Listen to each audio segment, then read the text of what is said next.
This cost of living emergency means households are seeing their income squeezed like never before. People on low incomes are living in poverty. We're already choosing whether to heat or eat. The choices they now face are devastating. And organisations and businesses are struggling to cover costs too, particularly those in the third sector, which faces ever greater demand for its long recognised expertise in poverty and inequality against a £1 million funding cut. Without sustainable multi-year funding, the support they offer is at risk. Governments must act right now. The new Tory Prime Minister's inbox will be, as ours are, bulging with despair and challenge on a scale not seen in generations. Sadly, I don't hold out much hope that she'll meet it. I desperately urge her to bring down bills and listen to my colleagues in Westminster, who have long called for a windfall tax on the energy giants, who were reporting excessive profits at the expense of people. But it is not all down to the Tories. The SNP have failed us too. They have not used the powers already held in Scotland to do their bit to ease the bite of the crisis.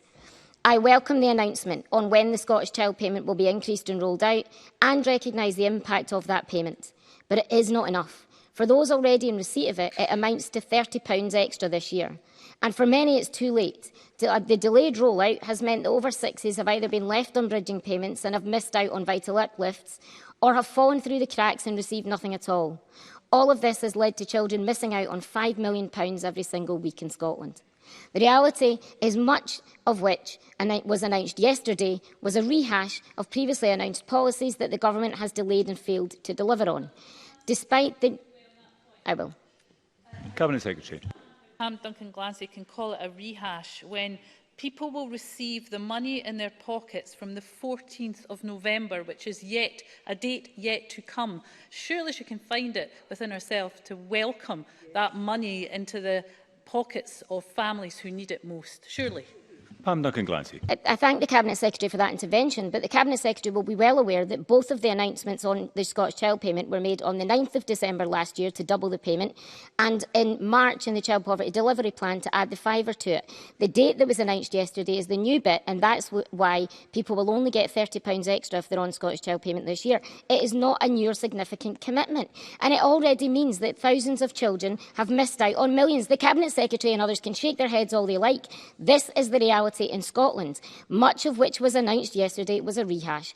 And despite the SNP's claim to have spent billions of pounds in response to the current crisis, the Parliament's own impartial information service is clear that much of this relates to long-standing commitments that go back many years, including commitments that were made by the Labour Party in office over 15 years ago.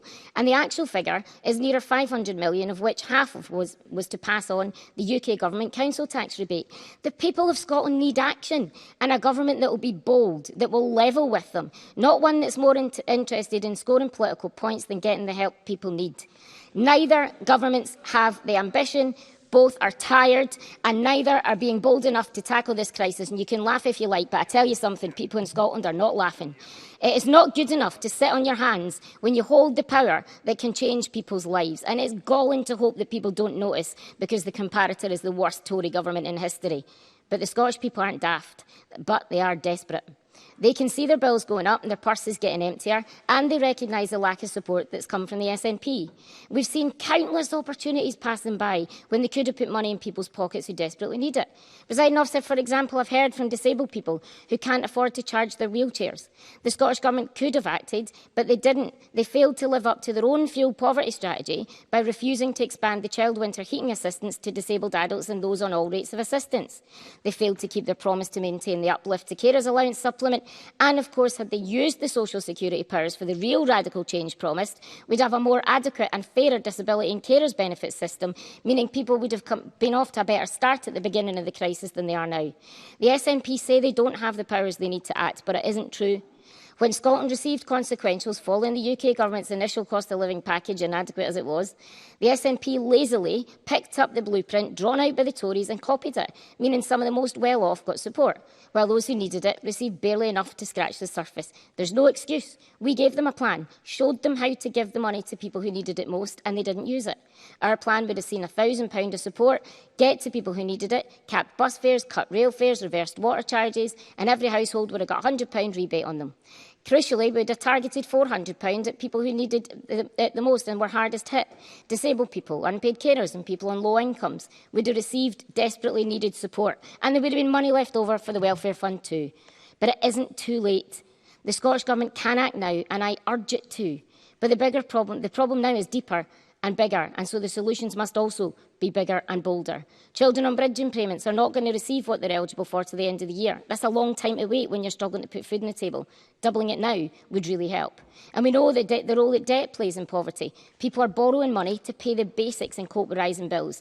Increasing money for funding for money advice services to ensure people have the support they need to manage what little they have will be crucial. And a winter eviction ban, of course, would ensure that no one's left out in the cold and winter. Over the last decade, mismanagement of our economy and failure to work together in both governments has meant living standards and real wages have failed to grow, and we've entered the crisis from a position of significant disadvantage. The country and people are on their knees. We need more than sticking plasters to get us back on course. We need a stronger, more secure economy that doesn't just mask, but ends poverty and inequality for good. Thank you, Presiding Officer. Thank you.